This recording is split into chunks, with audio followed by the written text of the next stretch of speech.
pertanyaan juga ya. Ustadz, di kampus Tazkiyah, so we actually address a lot of things when we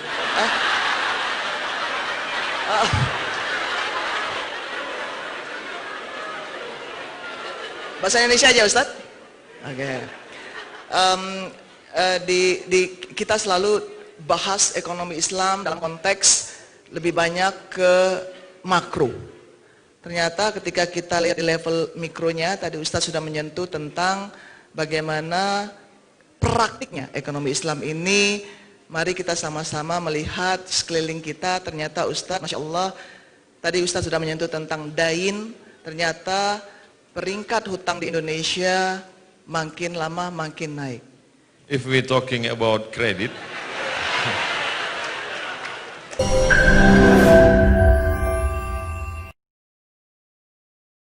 Ustadz, ada beberapa pertanyaan? Ya.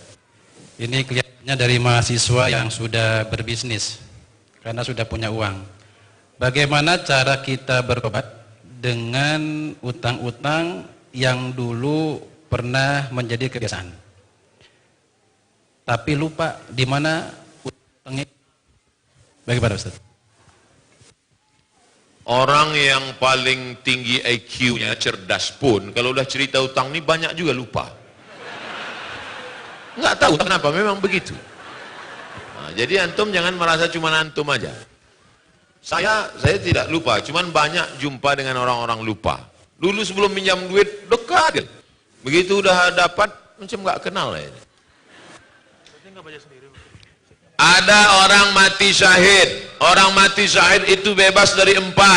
Tidak merasakan sakaratul maut, tidak merasakan azab kubur, tidak merasakan hisab, langsung masuk surga. Ilat dain, kecuali utang. Orang mati syahid aja kalau punya utang tertahan, apalagi mati konyol. Oleh sebab itu masalah utang ini jangan macam-macam. Jadi cobalah dari sekarang diingat-ingat berapa hutang piutang, cari alamatnya. Cari alamatnya. Dulu cari, bayar. Sudah dicari ahli warisnya tidak ada, diingat-ingat, dibayar, diserahkan ke masalih ammah, kepentingan umum. Di antaranya masjid, panti yatim, fakir miskin. Hitung dulu. Bapak calon jamaah haji, sebanyak apapun ibadah kalian di tanah suci, kalau hutang tidak kalian bayar, kalian akan dituntut di hadapan Allah. Menangis calon jamaah haji, datang jumpa saya 4 mata. Mohon maaf Pak Ustadz, saya malu di depan orang banyak. Hutang bapak apa? Bapak kan orang kaya. Memang saya kaya Pak, tapi saya cari orangnya belum ketemu Pak Ustadz. Hutang bapak apa? Dulu makan bakwan 3 bayar 1. Hati-hati nih mahasiswa. Bukan kalian, kami dulu saya. Hitunglah bayar. Oleh sebab itu maka cari bayar. Kalau tidak ketemu maka dihitung ekuivalen berapa itu, lalu kemudian diserahkan ke masalih ammah, kepentingan umum untuk umat. Serahkan ke masjid. Assalamualaikum Pak Ketua Masjid. Ya, ini ada uang. Uang apa nih Dek? Terima aja lah Pak, jangan tanya. Jadi nggak perlu akad. Saya bayarkan akad utang Mbak Wan selama 3 tahun SMP tunai, nggak perlu. Wallahu a'lam bishawab. Alhamdulillah Ustadz. Assalamualaikum warahmatullahi wabarakatuh. Waalaikumsalam. Hehehe, Ustadz yang ganteng hehehe. Bagaimana pendapat Ustadz tentang Islamization of knowledge? Bukankah semua ilmu sains itu dari Allah Subhanahu wa taala? Jadi ilmu apapun itu Islam, tergantung orangnya, kan? Syukran. Naik sepeda itu bisa nggak dibedakan? Naik sepeda itu ilmu kan? Ilmu belajar naik sepeda. Lalu kemudian bisa nggak dibagi? Ini naik sepeda Islam, ini naik sepeda konvensional. Ilmu kan? Ilmu cara naik sepeda. Naiknya dari kanan. Nanti kalau jatuh, sebelum jatuh na'udzubillah. Setelah jatuh la haula wala quwata illa billah. Letaknya di mana? mengeksplorasi ayat-ayat Al-Quran, hadis-hadis. Ada ayat kauniyah, ada ayat alam semesta. Itu semua disebut ayat oleh Allah Ta'ala. Inna fi khalqis samawati wal ardi wa ikhtilafil laili wan nahari la ayat. Bagaimana menggali, mengeksplorasi ekonomi dari Al-Quran, dari sirah Nabi. Ada mahasiswa pasca sarjana ngontak saya, mau nanya masalah andragogi. Assalamualaikum Ustaz Somad. Waalaikumsalam. Saya tesis S2 saya tentang andragogi, kata dia. Mohon maaf, saya andragogi ini bukan bidang saya taunya Andra and the Backbone. Dia mau ngajak ketemuan, karena mahasiswa ini perempuan, mahasiswi, jadi saya nggak berani ketemu di rumah makan, ketemunya di masjid. Nanti kalau ketemu di rumah makan dia foto kan bahaya. Akhirnya ketemu di masjid. Kata dia, andragogi ini apa? Saya tanya, andragogi ini belajar setelah dewasa, Ustaz. Terus saya sudah cari hadisnya nggak ketemu. Kata dia udah nyari hadis Sahih Bukhari, Sahih Muslim nggak ketemu.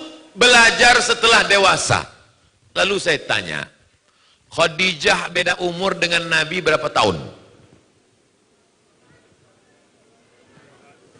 Waktu Nabi umur 25, Khadijah umur 40.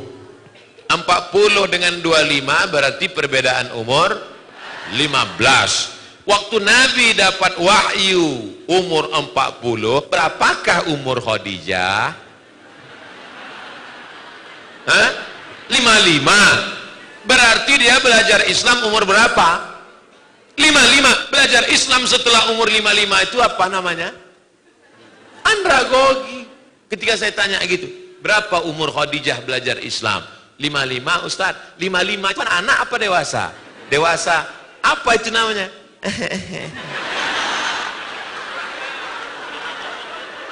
Jadi yang namanya ilmu-ilmu itu bukan tertulis secara tekstual.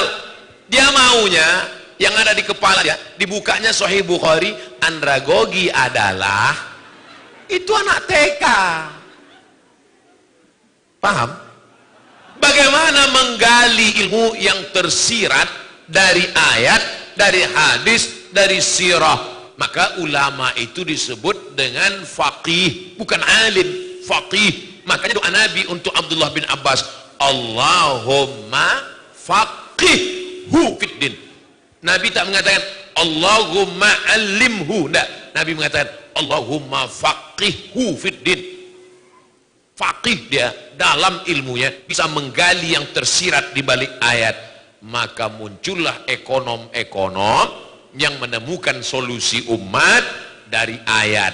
Ayatnya sama, dibaca oleh Qori Internasional Muammar Z.A. Kiai Haji, dibaca oleh Abdul Somad, ayat sama, tapi ada temuan yang berbeda ketika dibaca oleh seorang ekonom dari Tazkiyah. Insyaallah. Wallahu a'lam. Alhamdulillah, masih ada Ustadz banyak. Assalamualaikum Ustadz, saya ingin bertanya. Ini masih kelihatannya.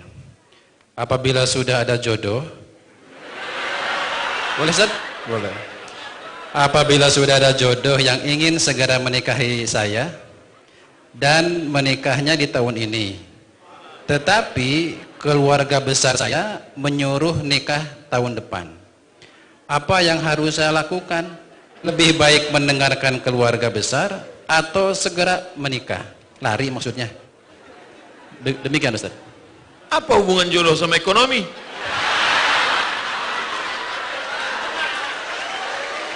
Karena jodoh terkendala disebabkan oleh ekonomi. Banyak yang ngaku. Jadi ekonomi ini menggantung kepada segala aspek. Ibadah menjadi khusyuk karena ekonomi. Ceramah menjadi khusyuk. Kenapa saya ceramah di Tazkiyah ini khusyuk? Ekonominya bagus, AC-nya kencang. Coba kalau di tempat lain berkipas saja lah. Ekonomi Islam adalah Tapi di sini Masya Allah, di sudut-sudut ada AC. Hebat. Hebatnya lagi AC-nya nggak kelihatan karena dimasukkan ke dalam ini. Kan biasa.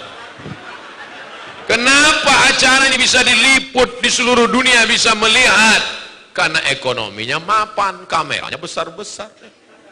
Di tempat lain saya ceramah, sini nggak ada kamera. Walaupun nggak semuanya hidup. Artinya ekonomi ini. Nah, manistata'a minkumul ba'ah. Coba tengok hadisnya. Manistata'a minkumul ba'ah.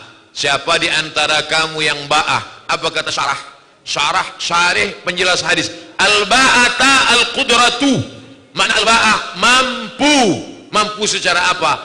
Mampu secara keilmuan, mampu secara finansial. Man istata'a minkumul ba'ata, siapa di antara kamu yang sudah mampu menikah, falyatazawwaj fa innahu aghaddu lil basar, karena menikah itu menundukkan pandangan, wa ahsanu lil farj, menjaga kemaluan. Fa man lam yastati', siapa yang tak sanggup, fa alaihi bis-shaum, banyak-banyak puasa. Jadi adik-adik mahasiswa yang belum mampu menikah, kalian puasa aja dulu. Puasa. Kalau puasa kalian nafsu ada, tenaga tak ada. Lemes deh. Jadi bawaannya mau mati aja. Bro, itu ada mahasiswi cantik dari Tazkiyah. Aku udah nggak ngeliat lagi bro. Udah mau mati aja bawaan. Nantilah habis buka baru kita cari gitu. Nah, oleh sebab itu kalau ekonomi sekarang ekonomi sudah mapan. Kira-kira mana yang didulukan Pak Ustadz? Apakah saya menikah tahun ini atau dengan keluarga? Balik kepada Al-Quran. Apa kata Allah? Wa amruhum syura bainahum. Orang beriman itu memutuskan berdasarkan syura. Datang ke ayah, datang ke ibu. Papa, jangan panggil papa, kita makan sambal terasi nak. Ayah, saya ada rencana nikah sekarang ya. Kau sudah punya kemapanan ekonomi, sudah mampu insya Allah ya. Tahun depan, mobil belum ada, nanti cucuku naik motor batuk.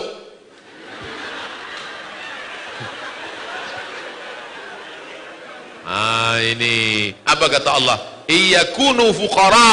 Kalau calon mantumu itu fuqara, miskin, yughnihimullah. Allah yang akan membuat dia kaya. Nanti datang ke dia. Kamu punya anak saya? Iya Pak. Datang aja naik Grab.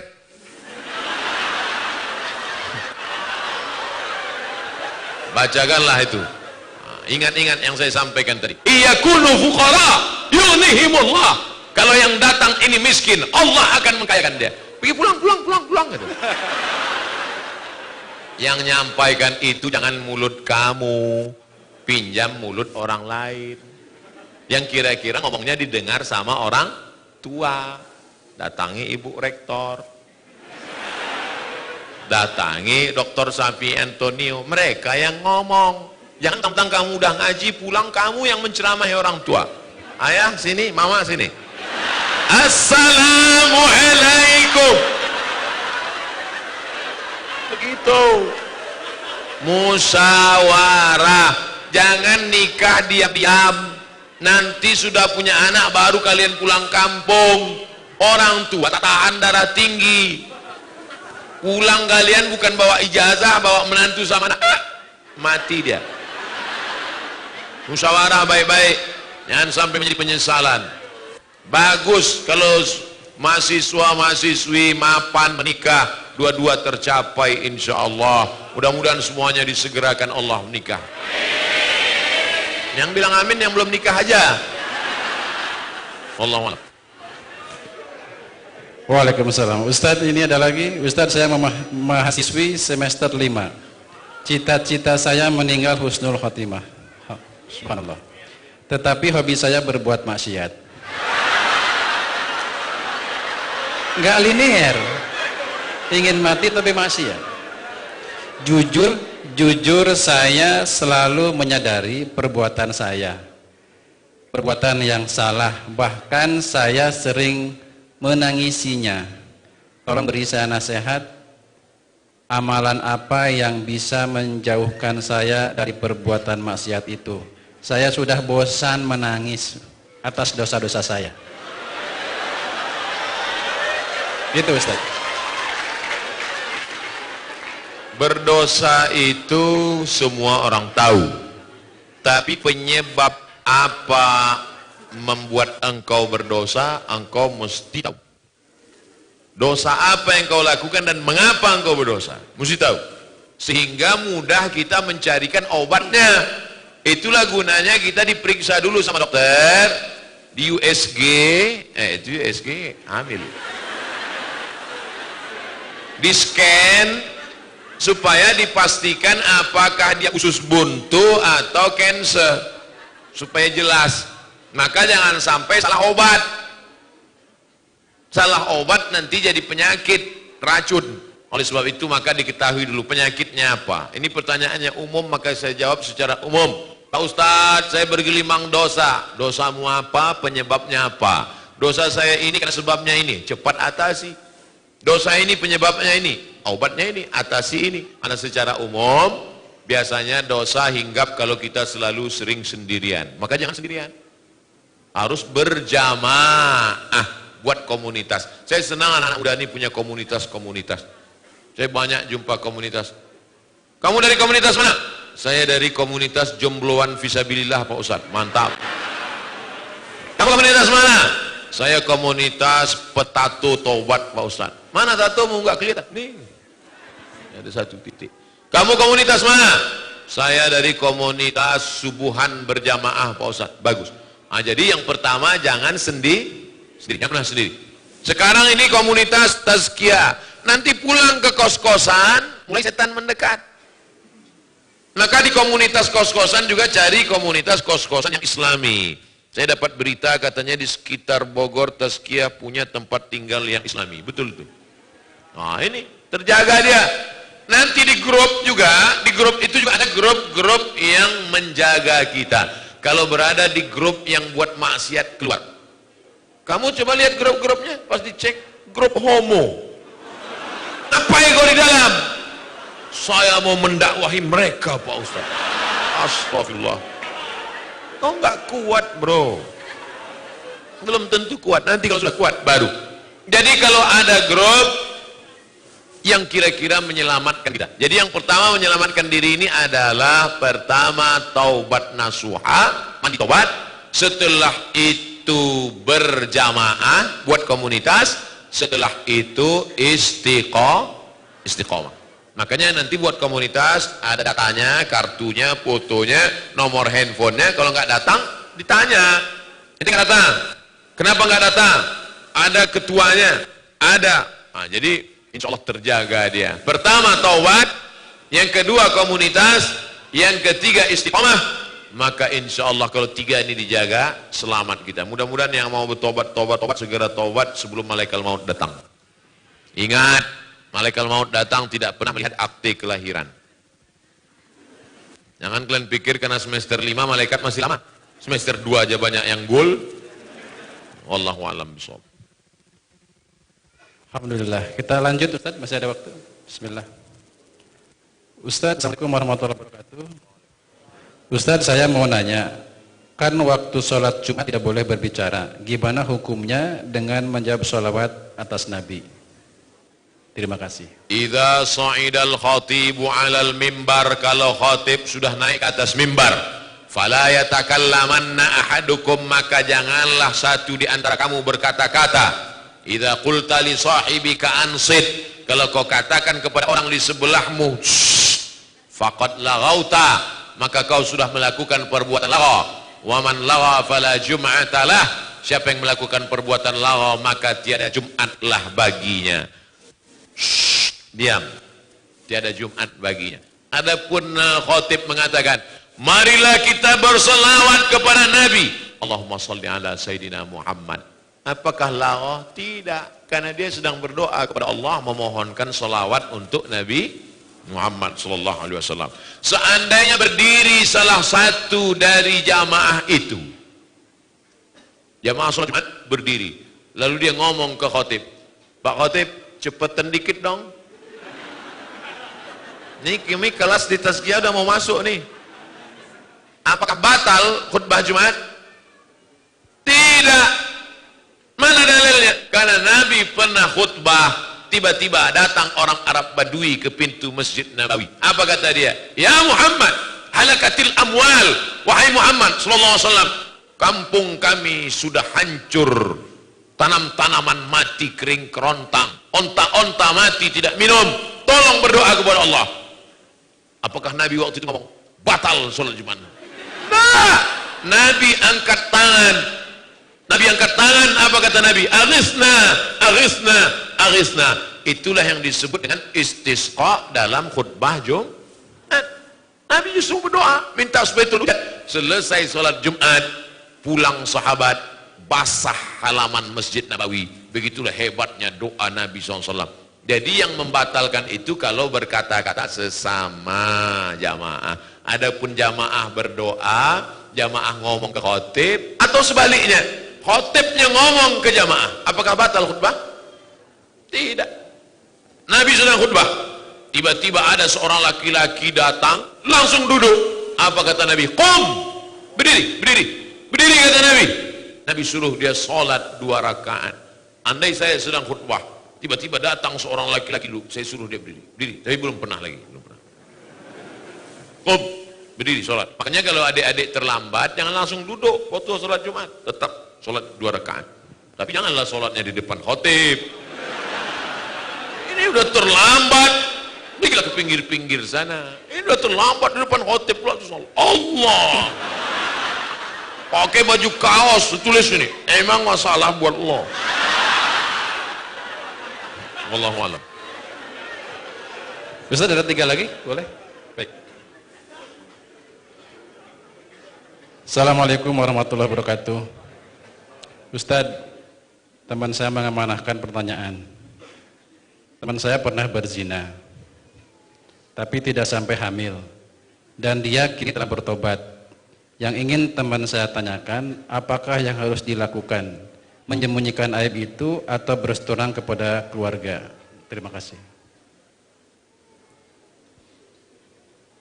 Dia laki-laki perempuan? Tulisannya laki-laki. Ini temannya soalnya. Kalau laki-laki berzina, habis itu dia nikah, istrinya kan nggak tahu kan? Nggak tahu, karena nggak ada labelnya.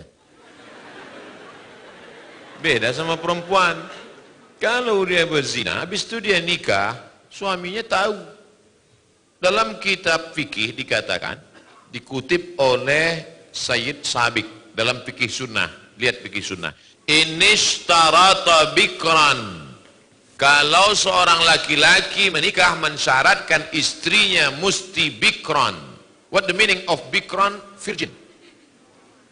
Inishtarata bikran. Kalau laki-laki mensyaratkan istrinya harus bikran, virgin, fabanat thayban, ternyata setelah nikah tidak virgin, falahul fashu, maka laki-laki itu punya hak untuk fasah. Fasah artinya pembatalan pernikahan. Makanya tertulis di botol, do not accept if cell is broken. Makanya saya tanya tadi, yang tanya laki-laki apa? Perempuan. Kalau laki-laki dia tobat nasuha, selesai. Jangan kau ceritakan sama dia. Jangan pula nanti, dek, ada sesuatu yang mau ku ceritakan. Apa bang? Kau bukan yang pertama. Apa gitu? Tapi kalau perempuan kau harus cerita, karena kalau tidak nanti, ini bahaya. Cuman menanyanya jangan langsung pancing-pancing dia dulu. Pancing dia, Mas, ya, apa sih arti keperawanan bagimu? Terus dia bilang, alah nggak ada. Aku pun nggak perjaka katanya. Apa?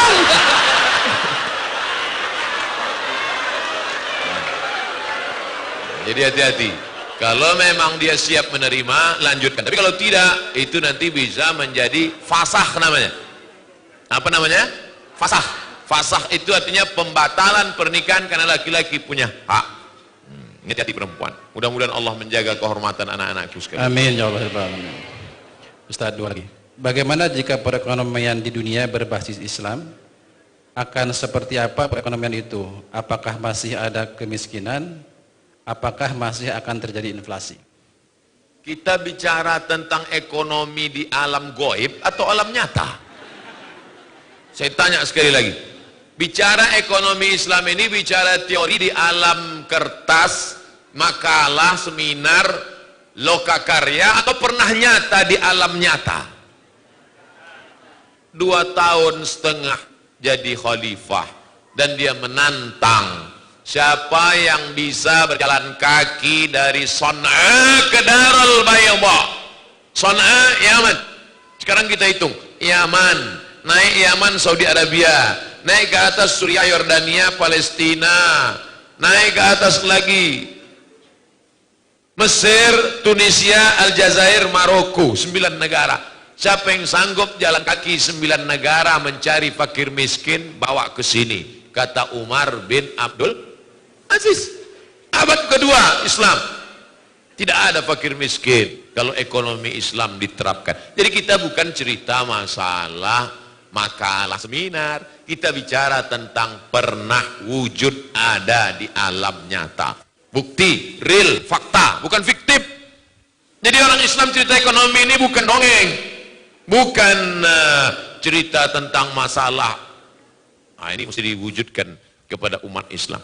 Lalu kemudian kenapa dalam fikih itu, coba baca kitab tafsir di abad-abad keempat, abad-abad kelima, abad-abad keenam. Mereka cerita tentang anjing Ashabul Kahfi warnanya apa? Apakah anjing herder, apa anjing bulldog? Mereka cerita tentang perahunya Nabi Nuh sebesar apa? Kayunya dari kayu apa? Mendaratnya di mana? Lalu kemudian orang zaman sekarang baca itu, apa ini? Ngapain dikaji anjing Ashabul Kahfi? Ngapain dikaji? Justru kalau dilihat dari sisi lain, begitulah hebatnya ekonomi zaman itu, sampai mereka memikirkan sesuatu yang berlebihan, karena memang makan cukup, kehidupan luar biasa, ekonominya mapan, sampai mereka berpikir tentang sesuatu yang tak terpikirkan oleh manusia sekarang. Sekarang kenapa orang tidak produktif? Gimana mau produktif? Ekonomi morat-marit, tunggang langkah ditangpukang. Jadi kalau dibaca abad-abad pertengahan, abad keempat, abad kelima, abad keenam, kenapa tafsir-tafsir, fikih-fikih itu mengkaji dengan kajian luar biasa. Bahkan di Indonesia, kalau adik-adik nanti baca fikih ketika Islam sedang jaya-jayanya di Kalimantan, ada kitab fikih namanya Sabilal Muhtadin, ditulis oleh mufti kerajaan Banjar, namanya Syekh Muhammad Arsyad Al-Banjari. Dikaji tentang masalah sesuatu yang tak terpikirkan oleh manusia, saking kan mapannya ekonomi mereka saat itu. Andai ada seorang pergi ke hutan, bisa konsen? Masih bisa? Andai ada orang pergi ke hutan, sampai di hutan turun hujan gerimis, maka dia pun masuk ke dalam gua, berteduh di dalam gua. Setelah berteduh dalam gua, hujan pun reda. Lalu dia keluar dari dalam gua melanjutkan perjalanan. Ternyata gua tempat dia berteduh tadi rupanya, maaf, kemaluan raksasa. Apakah dia wajib mandi junub? Orang sekarang kalau baca itu, ngapain dikaji masalah ini kan nggak penting. Memang betul, tapi cari sisi lain. Begitulah mereka berpikir, saking kan sudah mapannya ekonomi sana itu. Tak ada lagi fakir miskin, orang kaya raya, sampai orang berpikirnya pun kelas VVIP. Nah, jadi banyak orang mengatakan, ini kitab-kitab klasik ini terlalu besar masalah. Kenapa kitab itu sampai 1 meter panjangnya? Tafsir Al-Kabir yang ditulis oleh Imam Fakhruddin Ar-Razi 606, semeter panjangnya. Kitab-kitab fikih itu ditulis Raudatul Talibin wa Umdatul Muftin.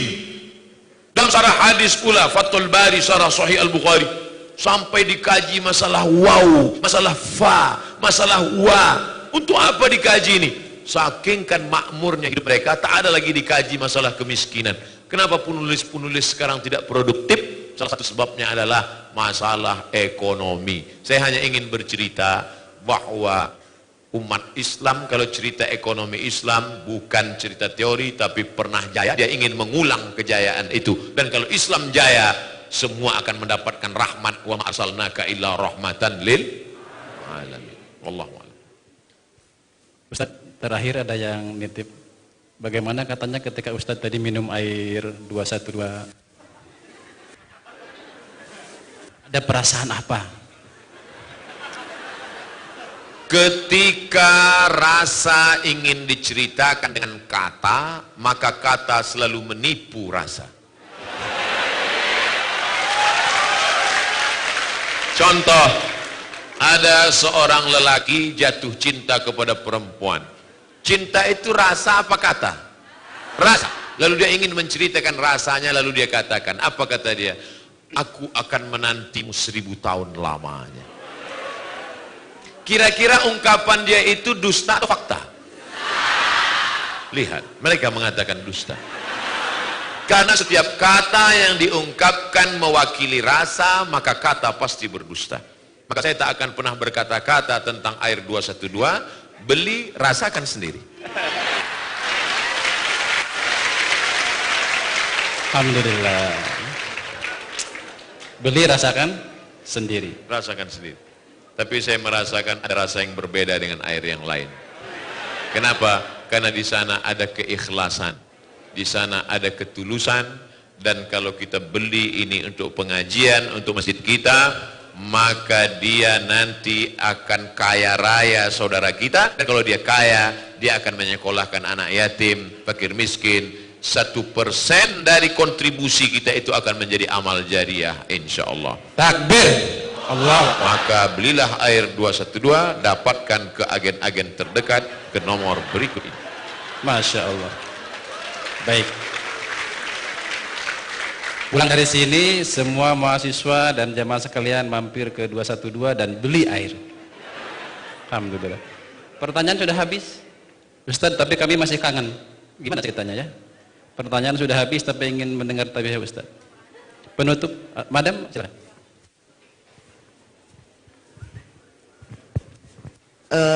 Ini bukan pertanyaan atau pertanyaan juga ya, Ustadz. Di kampus Tazkiyah, so we actually address a lot of things when we.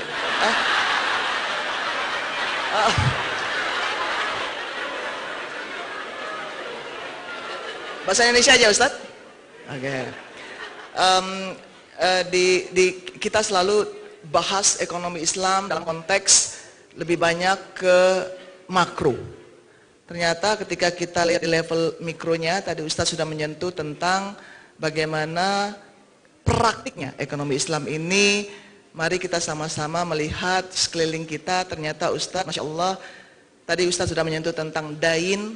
Ternyata peringkat hutang di Indonesia makin lama makin naik.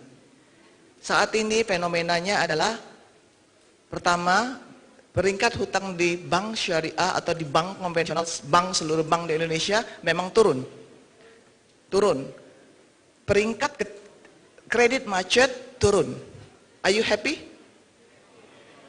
Happy? Kalau dengar turun hutang bagus kan? Happy? Ustadz happy? Are you happy?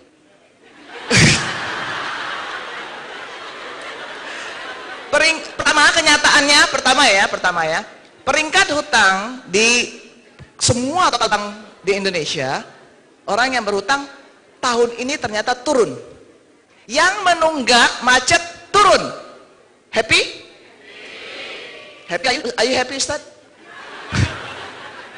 Ternyata Ustaz, peringkat hutang di pinjaman online naik hampir 100%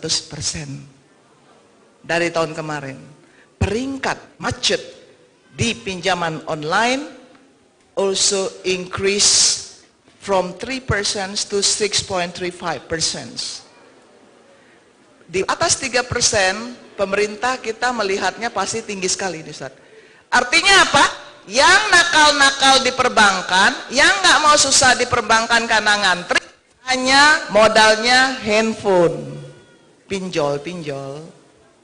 Dan ini ternyata perusahaan teknologi kita ada 127 per Juli bulan tahun ini. 8 diantaranya syariah. hanya ada 119 nih, pinjaman online atau P2P lending companies yang terdaftar resmi di Indonesia. Tetapi kasus-kasus pinjaman online ilegal, Ustaz, itu digerakkan oleh para perusahaan fintech yang ilegal karena tidak ada pintu dan jendelanya, yang bisa masuk ke Indonesia sebanyak 1.300 perusahaan. Jadi mereka datang tanpa ngetok pintu. Semuanya ada di cloud.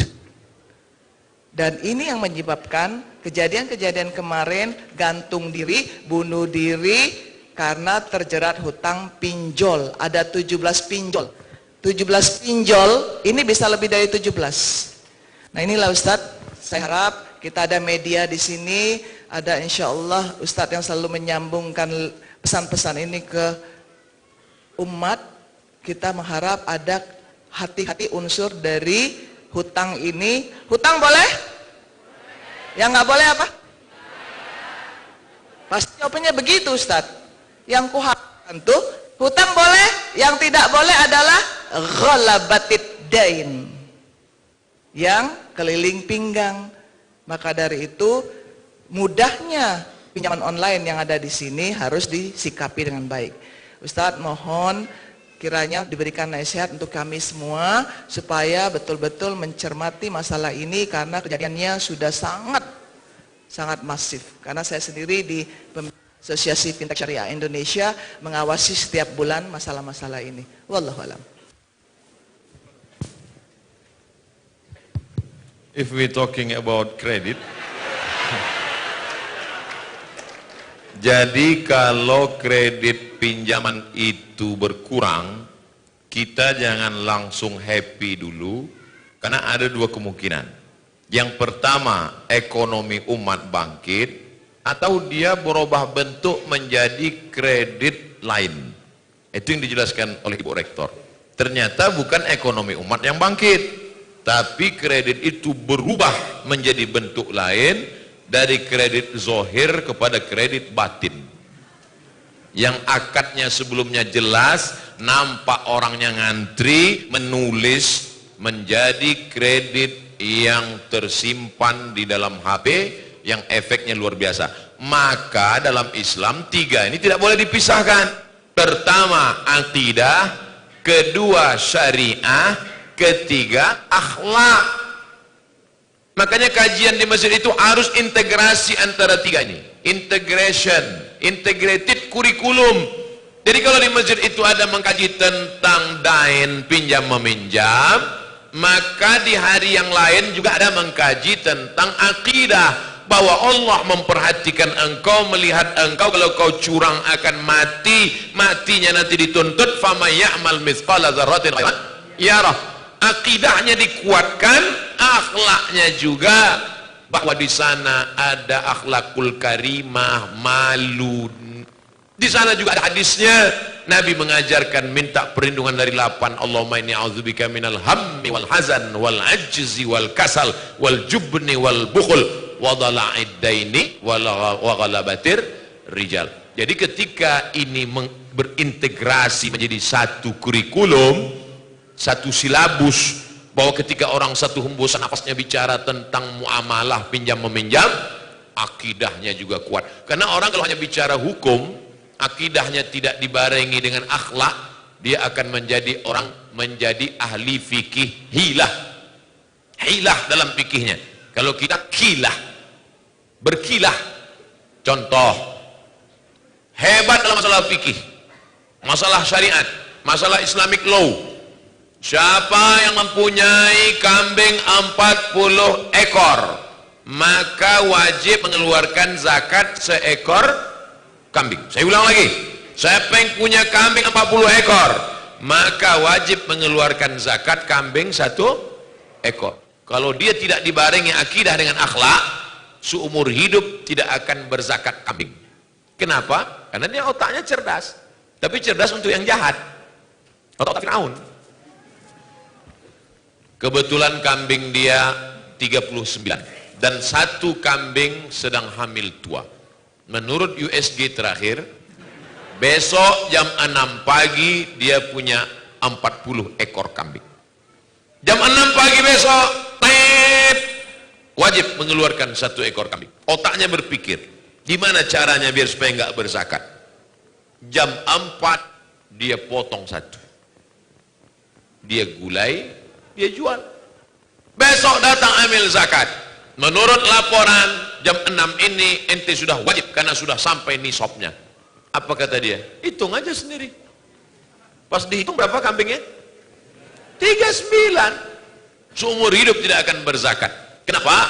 Hebat dalam masalah hukum tapi tidak dibarengi antara akidah dan akhlak. Makanya pertanyaan Jibril kepada Nabi 3. Ma huwal Islam, ma huwal iman, ma huwal ihsan.